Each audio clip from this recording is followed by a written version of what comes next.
mes grands enfants pour ces moments. Bonjour à tous, je vais vous inviter à prier, d'accord? Le Seigneur, tu vois, tu nous as rappelé en début de culte, et Alain nous l'a rappelé, que tu nous parles de différentes façons. Et là, tu vas vouloir nous parler à travers ta parole, Seigneur.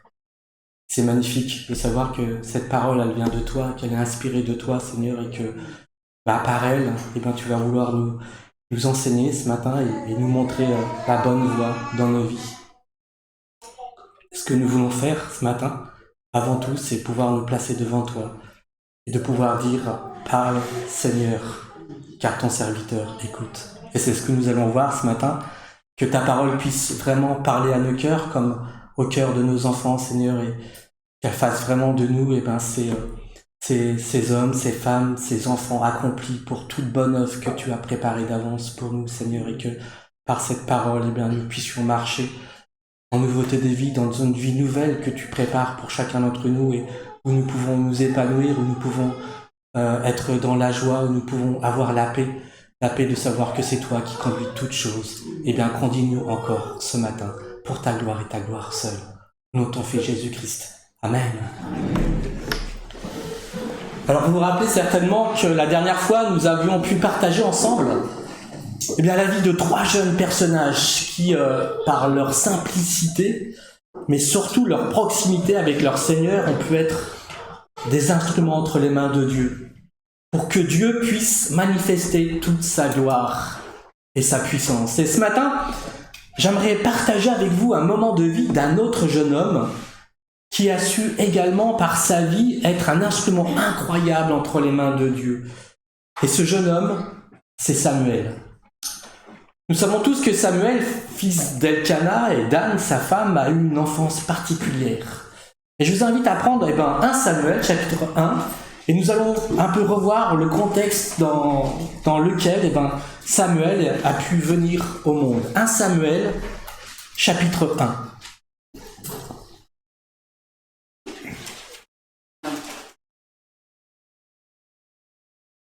Donc dans le premier livre de Samuel, verset 1, il est écrit « Il y avait un homme de Ramathaïm, Tsophine, de la montagne d'Éphraïm, nommé Elkana. » Verset 3, « Chaque année, cet homme montait de sa ville à Silo pour se prosterner devant l'Éternel des armées et pour lui offrir des sacrifices. Le jour où Elkana offrait son sacrifice, il donnait des portions à Pénina, sa femme, et à tous les fils et à toutes les filles qu'il avait d'elle. Mais il donnait à Anne une portion double, car il aimait Anne, que l'Éternel avait rendue stérile. » Verset 9. Anne se leva après que l'on eut mangé et bu à Silo. Le sacrificateur Élie était assis sur un siège près de l'un des poteaux du temple de l'Éternel. Et l'amertume dans l'âme, elle pria l'Éternel et versa des pleurs. Elle fit un vœu en disant « Éternel des armées, si tu daignes regarder l'affliction de ta servante, si tu te souviens de moi et n'oublies point ta servante, et si tu donnes à ta servante un enfant mâle, je le consacrerai à l'Éternel pour tous les jours de sa vie, et le rasoir ne passera point sur sa tête. » Comme elle restait longtemps en prière devant l'Éternel, Élie observa sa bouche. Anne parlait dans son cœur et ne faisait que remuer les lèvres, mais on n'entendait point sa voix. Élie pensa qu'elle était ivre et lui dit « Jusqu'à quand seras-tu dans l'ivresse? Fais passer ton vin. » Anne répondit « Non, non, Seigneur, je suis une femme qui souffre en son cœur, et je n'ai bu ni vin ni boisson enivrante, mais je répandais mon âme devant l'Éternel. Ne prends pas ta servante pour une femme pervertie, car c'est l'excès de ma douleur et de mon chagrin qui m'a fait parler jusqu'à présent. » Élie reprit la parole et dit « Va en paix, et que le Dieu d'Israël exauce la prière que tu lui as adressée. » Verset 19, la parole de Dieu nous dit « Elkana connut Anne, sa femme, et l'Éternel se souvint d'elle. » Dans le cours de l'année, Anne devint enceinte et elle enfanta un fils qu'elle nomma Samuel, car dit-elle « Je l'ai demandé à l'Éternel. » Voilà, c'est ainsi que naquit Samuel.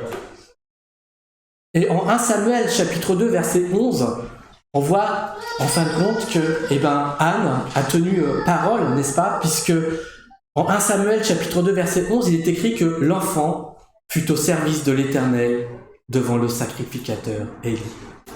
En verset 26 de ce même chapitre, il est écrit « Le jeune Samuel continuait à grandir et il était agréable à l'Éternel et aux hommes. » Tel est le contexte, mes amis, dans lequel Samuel vint au monde, issu d'un miracle et de par là même, ensuite, consacré à Dieu. Et l'épisode de vie de Samuel que j'aimerais vous partager ce matin, se trouve dans le chapitre 3, dans le chapitre 3 de 1 Samuel. 1 Samuel, chapitre 3, verset 1. Il est écrit que le jeune Samuel était au service de l'Éternel devant Élie. La parole de l'Éternel était rare en ce temps-là. Les visions n'étaient pas fréquentes.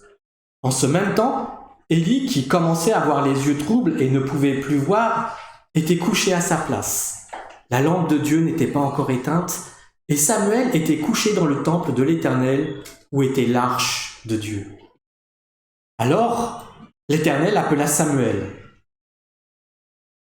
Samuel répondit...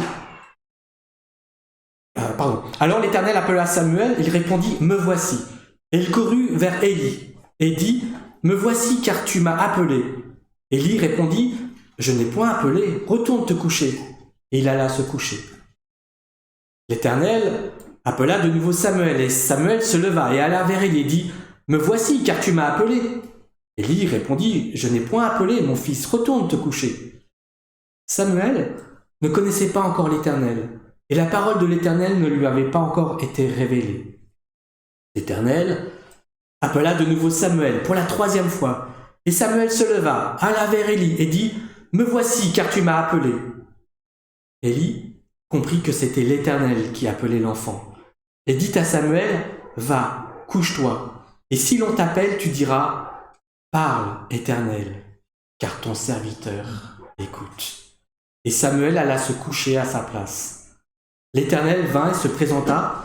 Il appela comme les autres fois « Samuel, Samuel !» Et Samuel répondit « Parle, car ton serviteur écoute. » Parle, car ton serviteur écoute. C'est ainsi qu'Élie enseigne Samuel comment il devra répondre lorsque Dieu l'appellera. Et c'est là l'enseignement qui lui est donné. Parle, car ton serviteur écoute. Et quel enseignement, n'est-ce pas? Un enseignement d'une simplicité incroyable qui tient en quelques mots, mais d'une puissance extraordinaire lorsque nous l'appliquons à nos vies. Parle, car ton serviteur écoute. Élie pousse Samuel à inviter l'Éternel à lui parler. Élie pousse Samuel à inviter l'Éternel à communiquer avec lui. Élie pousse Samuel à inviter l'Éternel à établir une relation avec lui. Pourtant, et c'est ce qui est intéressant de noter, c'est que le début de ce passage nous indique que la parole de l'Éternel était rare en ce temps-là. Les visions n'étaient pas fréquentes. Quelle tristesse, n'est-ce pas? Telle tristesse de vivre une telle époque. Dieu qui est normalement un Dieu de parole, contrairement aux idoles faites de bois et de métal qui restent muettes, eh bien, la parole nous dit que la parole de l'Éternel était rare en ce temps-là et les visions n'étaient pas fréquentes. On ne connaît pas la véritable raison de ce mutisme, mais on pourrait supposer que Dieu avait-il décidé par colère ou par dépit de ne plus s'adresser à son peuple, parce que son peuple ne l'écoutait plus, parce que son peuple ne l'entendait même plus, parce que son peuple était devenu sourd à ses appels. Peut-être est-ce également parce que Dieu ne trouvait pas ou Dieu ne trouvait plus à son service des sacrificateurs à la hauteur de leur tâche.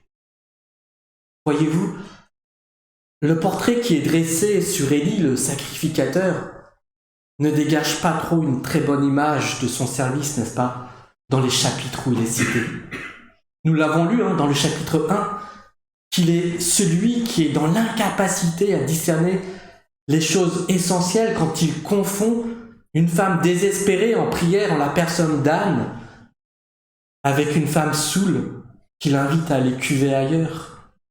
Il est celui qui n'a pas su tenir et reprendre ses fils, qui étaient connus pour leur perversité et leur vie de débauche au sein même de leur service pour Dieu dans le temple. Il est celui dont l'arche de l'alliance sera prise au combat par les Philistins durant son sacerdoce. Oui, mes amis, il est loin de l'image d'un homme qui nourrit une relation intime avec Dieu. Et au contraire, il sera même le sujet d'un jugement de la part de Dieu. Dans 1 Samuel chapitre 3, verset 11, il est écrit que l'Éternel dit à Samuel, « Voici, je vais faire en Israël une chose qui étourdira les oreilles de quiconque l'entendra. En ce jour, j'accomplirai sur Élie tout ce que j'ai prononcé contre sa maison. Je commencerai et j'achèverai. Je lui ai déclaré que je veux punir sa maison à perpétuité à cause du crime dont il a connaissance et par lequel ses fils se sont rendus méprisables sans qu'il les ait réprimés. C'est pourquoi je jure à la maison d'Élie que jamais le crime de la maison d'Élie ne sera expié, ni par des sacrifices, ni par des offrandes. » Terrible destinée qui attend Élie, n'est-ce pas? Terrible destinée qui l'attend. Mais ici, il arrive à Élie une chose extraordinaire. Dans cette nuit, sans parole, dans le silence du temple de Dieu, une parole retentit. Mais ce n'est pas pour lui. Ce n'est pas à lui qu'elle s'adresse. Le vieil homme n'a sans doute probablement jamais entendu la voix de Dieu, mais il est cependant celui qui discerne que c'est Dieu qui s'adresse à Samuel. Il est celui qui donne à Samuel les mots qui conviennent lorsque Dieu s'adressera à Samuel. « Parle, car ton serviteur écoute. » Parle, car ton serviteur écoute. Oui, Seigneur, parle. Parle-moi, car j'ai besoin de t'entendre. Tel a été sûrement les sentiments de Samuel à ce moment-là, n'est-ce pas? Oui, parle-moi, car j'ai besoin de t'entendre. C'est une véritable prière de la part de Samuel, un véritable appel. Vous savez, à l'instar du psalmiste Asaph dans le psaume 83, verset 2, lorsqu'il disait « Ô Dieu, sors de ton silence, ne reste pas muet, cesse, ô Dieu, d'être indifférent. Parle, car ton serviteur écoute. Parle-moi, car j'ai besoin de te connaître. Parle-moi parce que j'ai besoin d'apprendre de toi. Parle-moi parce que j'ai besoin que tu m'enseignes. J'ai besoin que tu me convainques. J'ai besoin que tu me corriges. J'ai besoin que tu m'instruises dans la justice. J'ai besoin que tu me révèles qui je suis. J'ai besoin que tu me révèles qui tu es. Que tu me révèles ton amour, ta grandeur, tes plans que tu as prévus pour moi. Vous savez, il y a un chant tiré du psaume 116 qui dit « J'aime l'Éternel, car il entend ma voix, mes supplications, car il a penché son oreille vers moi, et je l'invoquerai toute ma vie. » Nous aimons notre Dieu parce qu'il nous entend, parce que son oreille est attentive à notre voix, mais nous aimons notre Dieu aussi parce qu'en retour, il nous parle. Il nous parle. Et c'est incontestable que Dieu désire nous parler, et ceci pour notre bien. Et maintes fois dans la parole de Dieu, il nous l'est rappelé. Ésaïe 48, verset 17, il est écrit « Ainsi parle l'Éternel, ton Rédempteur, le Saint d'Israël. Moi, l'Éternel, ton Dieu, je t'instruis pour ton bien. Je t'instruis pour ton bien. Je te conduis dans la voie que tu dois suivre. » Dans le psaume 32, verset 8, il est écrit « Je t'instruirai, c'est l'Éternel qui parle, et te montrerai la voie que tu dois suivre. Je te conseillerai et j'aurai le regard sur toi. » Waouh! Quel acte de bienveillance, n'est-ce pas, de notre Dieu envers nous.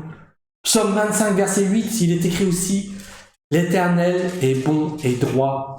C'est pourquoi il montre aux pécheurs la voie.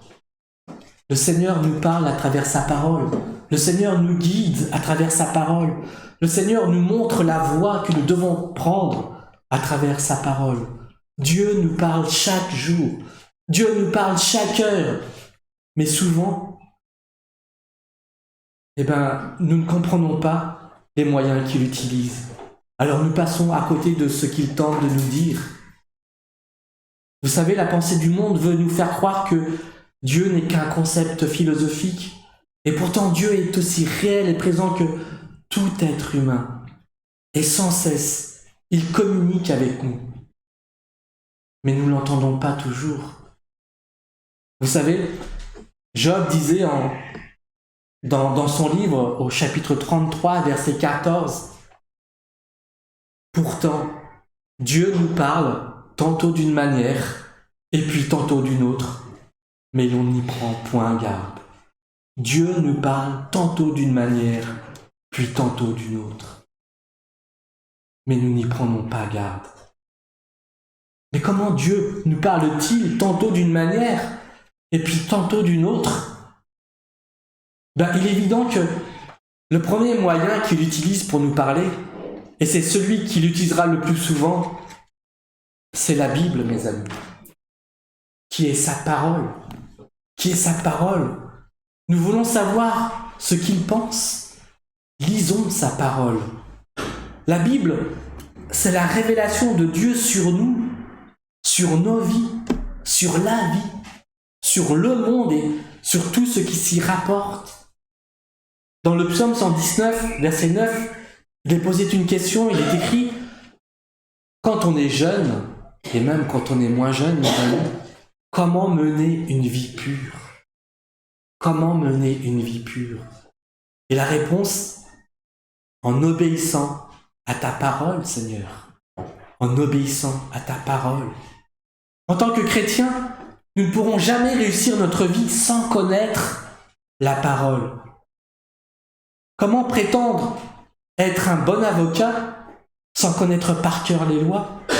Comment être un bon docteur sans connaître parfaitement le corps humain?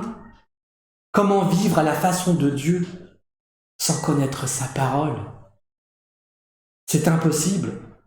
Nous devons lire et relire constamment sa parole.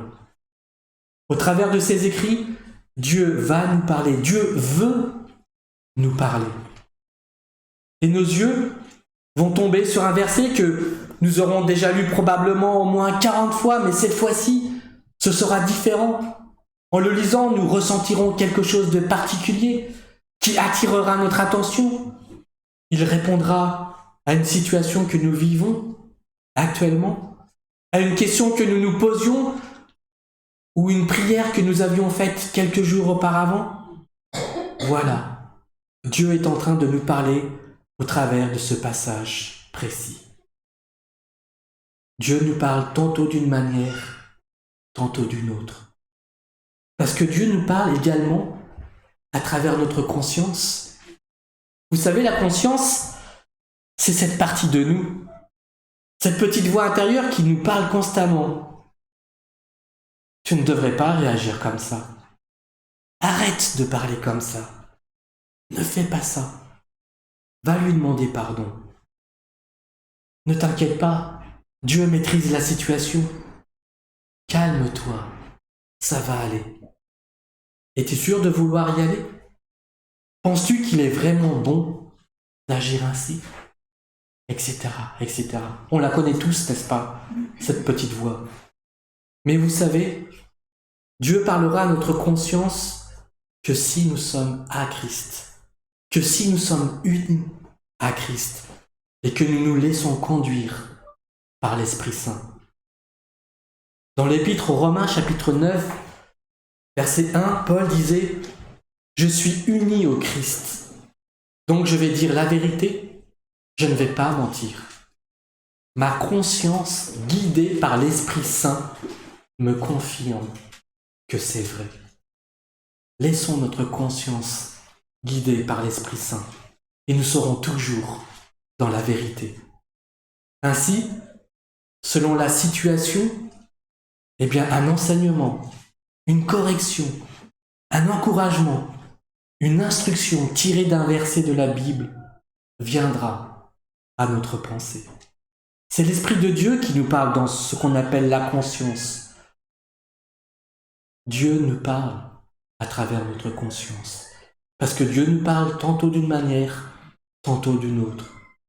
Et Dieu aussi nous parlera à travers les membres de son Église, à travers principalement ses responsables, notre pasteur, et toutes les personnes qui nous enseignent au sujet de la Bible, mais également à travers les frères et les sœurs ancrés en Christ.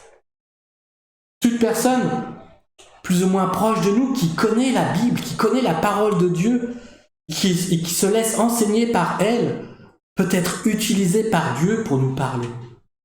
Cela ne veut pas dire que nous devons écouter tout le monde et faire tout ce qu'ils nous disent, mais si ce qu'une personne nous dit fait écho à quelque chose que nous avons lu dans la Bible, à une prière que nous avons faite au Seigneur, à une parole d'une prédication ou une parole du Saint-Esprit dans notre conscience, alors cette personne nous parle de la part de Dieu. Et d'ailleurs, cette personne ne s'en rendra peut-être même pas compte. Mais nous le saurons car elle dira, parce que ce qu'elle dira, ne fera que confirmer ce que nous aurons reçu de Dieu. En fait, cette personne ne fera que vocaliser quelque chose que Dieu nous avait déjà dit à travers sa parole. Dans le livre de Colossiens, chapitre 3, verset 16, il est écrit que la parole du Christ habite en vous avec sa richesse. Que la parole de Christ habite en vous avec sa richesse. Qu'elle puisse habiter parmi nous avec toute sa richesse. Instruisez-vous et avertissez-vous mutuellement en toute sagesse par des psaumes, des hymnes, des cantiques spirituels sous l'inspiration de la grâce. Que cette parole que Dieu nous laisse, que la parole de Christ habite en nous, que cette parole demeure parmi nous. Ce verset nous invite à réellement garder la parole de Christ en nous pour pouvoir la redonner, pour pouvoir la partager au moment voulu.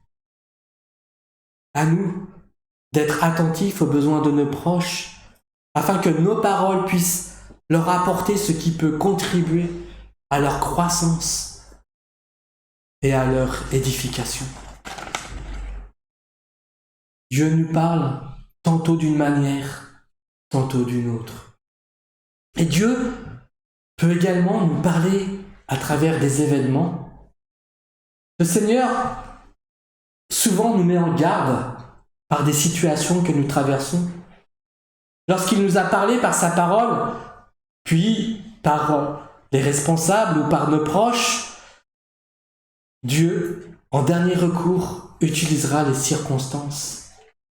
Il permettra que nous passions peut-être par une situation difficile, par une situation stressante ou douloureuse, car malheureusement pour nous, du fait de notre orgueil, du fait de notre entêtement, c'est souvent quand nous souffrons que nous écoutons et obéissons à ses instructions. Job partageait également dans au verset 36 de son livre, Job 36, verset 15, « Mais Dieu délivre l'affligé par son affliction même, et c'est par la souffrance qu'il le dispose à écouter. » C'est parfois par la souffrance que Dieu nous dispose à l'écouter. Vous savez, même par des événements tragiques, par un décès, Dieu peut nous parler. Parce que par ce moment difficile, Dieu nous met face à la réalité de la mort même, et face aussi peut-être à notre responsabilité aussi, nous qui demeurons vivants. Dieu parle tantôt d'une manière, puis tantôt d'une autre. Parce que Dieu nous parle aussi et se révèle à nous par sa création. Il peut nous parler à travers la vision d'une fleur, à travers la beauté d'un arbre, à travers un paysage magnifique, à travers la beauté de sa création. Dieu révèle sa gloire, Dieu révèle sa puissance, Dieu révèle sa grâce à travers sa création. Et c'est exactement ce que nous voyons dans le verset 20, n'est-ce pas, du premier chapitre de l'épître de Paul aux Romains. Sa création révèle l'existence de Dieu, où il est écrit, en effet, les perfections invisibles de Dieu, sa puissance éternelle et sa divinité se voient comme à l'œil nu, depuis la création du monde, quand on les considère dans son ouvrage. Nous pouvons nous douter de l'existence de Dieu rien qu'en observant ses œuvres, le ciel, les astres, la nature, et même les peuples, les êtres qui la peuplent. Mieux encore, cette création, cette révélation générale peut nous renseigner sur les attributs de Dieu, parce que la création nous manifeste sa gloire. La gloire de Dieu, c'est sa grandeur, c'est sa majesté. Vous savez, comme un tableau porte la marque de l'artiste qui l'a peint, eh bien la création entière porte la marque de la grandeur de son Créateur. Psaume 19, verset 2, il est écrit « Tous les cieux proclament combien Dieu est glorieux. » Tous les cieux proclament combien Dieu est glorieux. L'étendue céleste publie l'œuvre de ses mains. Un jour on informe un autre, une nuit à l'autre nuit on transmet la connaissance. Ce ne sont pas des paroles, ce ne sont pas des discours, ni des voix qu'on peut entendre. Cependant leur voix parvient jusqu'aux confins de la terre, et leurs accents dans tout l'univers. Dieu a dressé dans le ciel pour le soleil une tente. Le soleil, la lune, les astres, la lumière du jour manifestent toute la gloire divine. Toute la création aussi nous révèle sa puissance et son intelligence. Quelle puissance et quelle intelligence, n'est-ce pas? Il a fallu pour impulser toute cette création, répartir ses particules en un ordre précis, organiser les atomes et les molécules en des êtres de plus en plus complexes. Quelle puissance il a fallu pour maintenir l'ordre des planètes en un équilibre parfait. Ésaïe, chapitre 40, verset 26, il est écrit « Levez bien haut les yeux et regardez qui a créé ces astres. Qui a créé ces astres? C'est lui qui fait marcher leurs armées en bon ordre, qui les convoque tous, les nommant par leur nom, et grâce à sa grande puissance et à sa formidable force, pas un ne fait défaut. » Voilà. La création nous révèle sa puissance et son intelligence. Ésaïe 40, verset 28. « Ne le sais-tu donc pas? Et n'as-tu pas appris que l'Éternel est un Dieu de toute éternité? C'est lui qui a créé les confins de la terre. Il ne se lasse pas, il ne s'épuise pas, et son intelligence ne peut être sondée. » Sa création nous révèle aussi son amour. Et dans le psaume 33, verset 5, il est écrit « L'amour de l'Éternel remplit la terre. » D'une façon parfaite, et c'est extraordinaire. Dieu pourvoit le besoin de ses créatures, et Dieu prend soin d'elles. Ne trouvez-vous pas impressionnant de voir les oiseaux se débrouiller pour trouver leur nourriture en hiver, même sans notre intervention? Ils la trouvent parce que Dieu a tout prévu pour cela. Psaume 104, verset 27. « Ils comptent sur toi, tous ces êtres, pour recevoir leur nourriture, chacun au moment opportun. Et tu la leur donnes, ils la prennent, et ta main s'ouvre, et ils sont comblés. » Et Dieu nous comble de tous ses bienfaits, parce qu'il nous aime, tout simplement. Dieu nous parle tantôt d'une manière, tantôt d'une autre. Il est intéressant aussi de noter que Dieu nous parle par la paix intérieure qu'il met, ou pas, en nous. La Bible nous dit en Romains 14, verset 17, « Mais le royaume de Dieu, c'est la justice, la paix et la joie par le Saint-Esprit. » Être un sujet du royaume de Dieu apporte la paix dans notre vie. Et si vous désirez faire une chose et que cela génère un manque de paix dans votre vie, alors ce n'est probablement pas la volonté de Dieu. Un manque de paix à l'intérieur de nous est un indicateur que nous faisons fausse route. Si vous vous posez plein de questions, vous vous demandez comment vous allez faire ceci ou cela, vous vous mettez en couple et vous n'êtes pas tranquille dans votre cœur par rapport à cette personne, alors faites un pas en arrière. Vous acceptez un nouveau travail, mais vous n'êtes pas à l'aise en vous-même et vous n'arrivez pas à comprendre ce qui vous dérange. Sachez que Dieu probablement est en train de vous parler. Ce travail n'est peut-être pas celui qu'il vous est destiné. Vous êtes dans un endroit, en compagnie de certaines personnes, mais vous ne vous sentez pas à votre place. Peut-être faudrait-il envisager de changer d'endroit et peut-être même de changer d'amis. Dès que notre tranquillité intérieure est troublée, c'est un indice que nous sommes certainement plus dans la bonne direction que Dieu a choisie pour nous. Bref, nous ne pouvons pas choisir la façon dont Dieu doit nous parler au sujet de telle ou telle situation. Dieu parle quand il veut, en utilisant les moyens qu'il veut, tout simplement parce qu'il est Dieu. Ce que nous devons faire maintenant, que nous savons comment il s'exprime, c'est d'être alerte à tout ce qui se passe dans notre vie et tout ce qui est dit par les gens autour de nous, par ce que dit la parole, comme l'était Samuel, à attendre l'appel de Dieu. Et nous verrons dans l'espace d'une seule et même journée que Dieu pourra nous parler au sujet de beaucoup de choses. Ce qui est intéressant de noter dans l'enseignement d'Élie, c'est que la meilleure position pour écouter Dieu est de se déclarer comme son serviteur. Parle, Éternel, car ton serviteur écoute. Si nous avons le désir d'écouter ce que Dieu a à nous dire, sans la volonté d'accomplir ce qu'il nous dit, à quoi bon qu'il nous parle? À quoi bon qu'il nous parle? C'est dans la volonté de le servir que nous voulons l'entendre, n'est-ce pas? Ce que j'écoute, c'est ce que je fais. Celui qui a écouté n'est pas celui qui dit « oui, oui, oui ». C'est celui qui a répondu à l'appel. À quoi sert-il de comprendre, d'être en accord, d'approuver, s'il n'y a pas d'engagement de notre part, s'il n'y a pas d'action de notre part? Vous savez, Jésus nous le partage à travers cette parabole des deux fils dans Matthieu chapitre 21, verset 28, où Dieu nous pose cette question. Jésus nous pose cette question, pardon. « Que pensez-vous de l'histoire que voici ?» ajouta Jésus.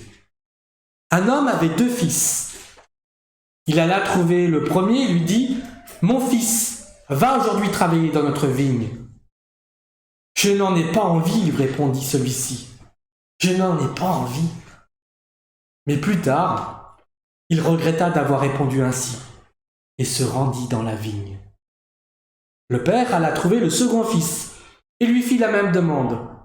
Celui-ci répondit « Oui, mon Seigneur, j'y vais. » Mais il n'y alla pas. Lequel des deux a fait la volonté de son père?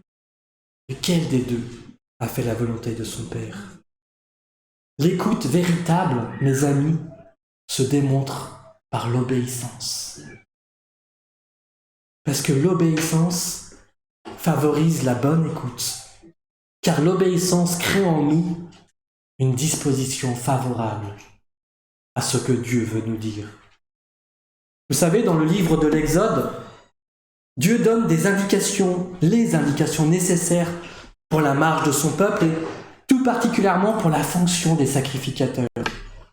Et au chapitre 29, verset 20, nous lisons ceci.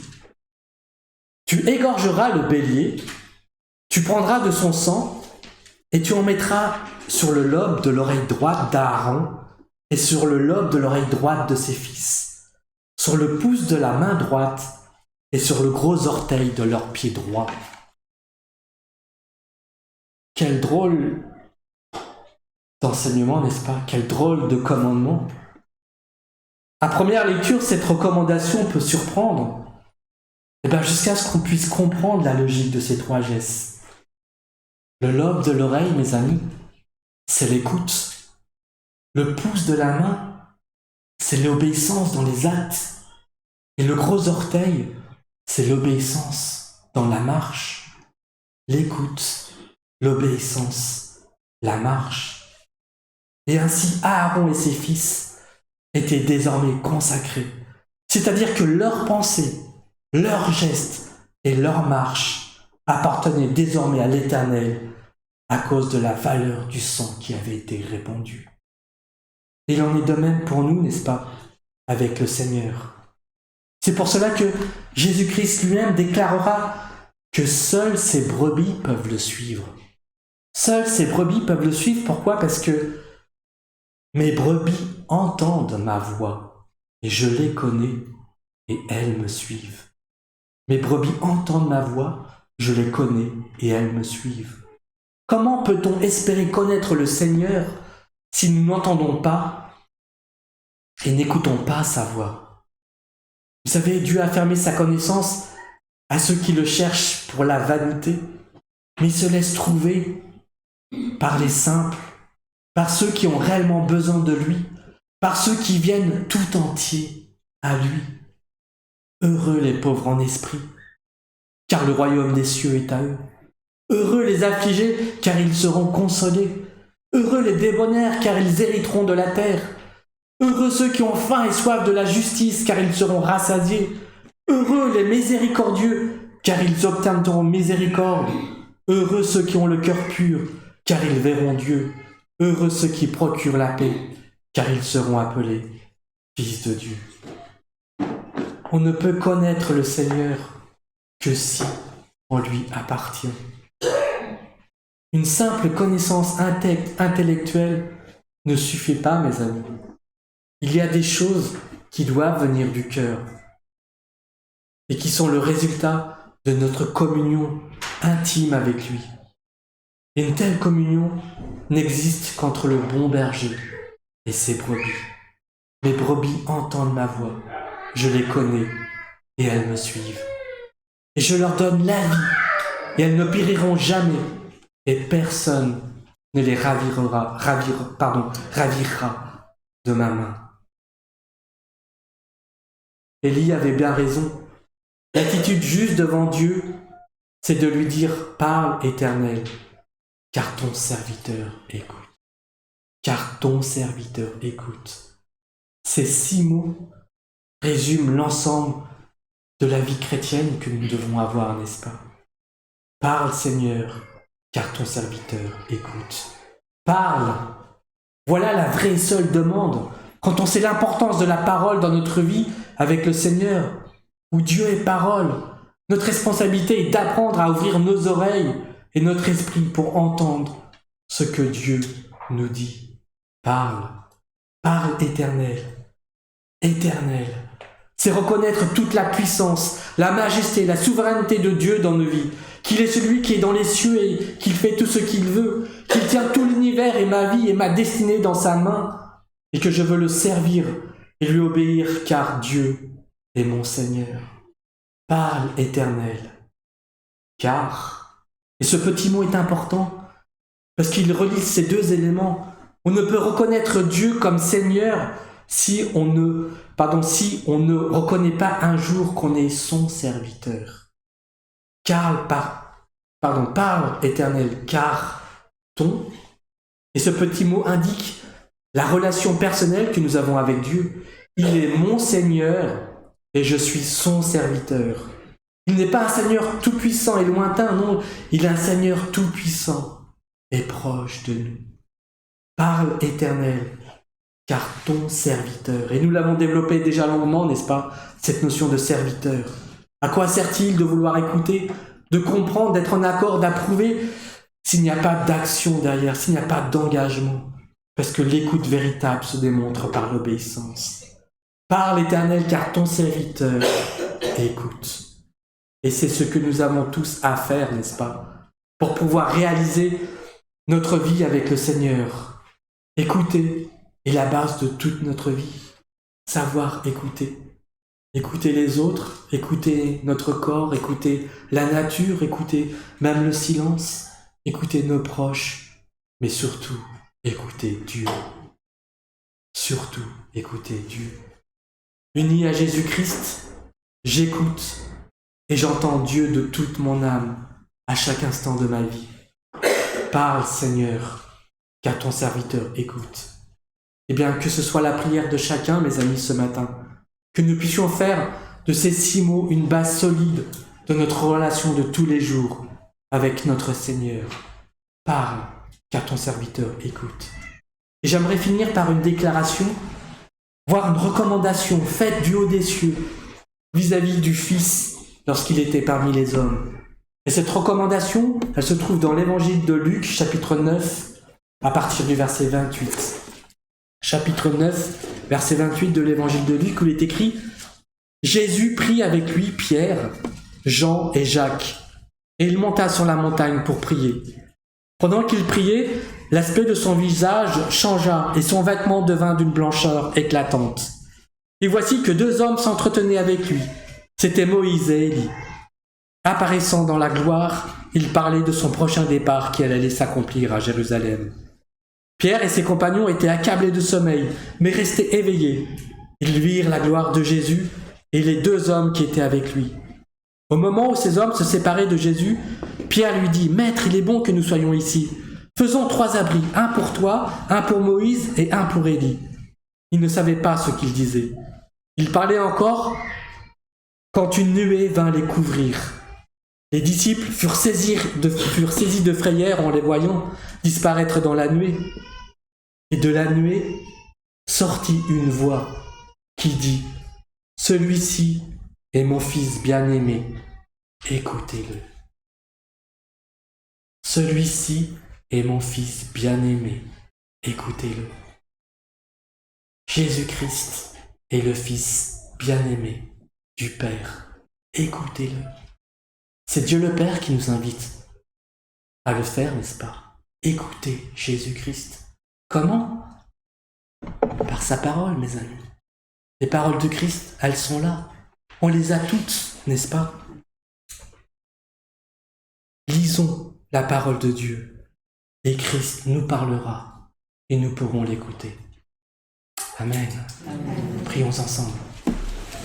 Oui, Seigneur, merci. Parce que tu es ce Dieu de proximité qui désire avoir une relation avec nous.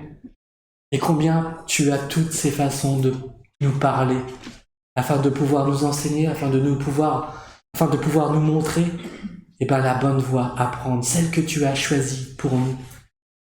À nous, Seigneur, de pouvoir prendre nos responsabilités et de pouvoir être à l'écoute de ta voix, de ta parole, Seigneur, afin que nous puissions trouver en retour la paix que tu veux mettre dans nos vies, que nous puissions trouver en retour la vérité, celle que tu donnes à chacun d'entre nous, que nous puissions trouver en retour cette espérance que tu mets dans le cœur de chacun d'entre nous, cette espérance certaine, cette espérance véritable et cette espérance éternelle en ta présence. Merci vraiment pour ta parole et que nous puissions être ces serviteurs qui t'écoutent et que ce soit notre prière de tous les jours. Parle, Seigneur, car nous voulons t'écouter. Amen.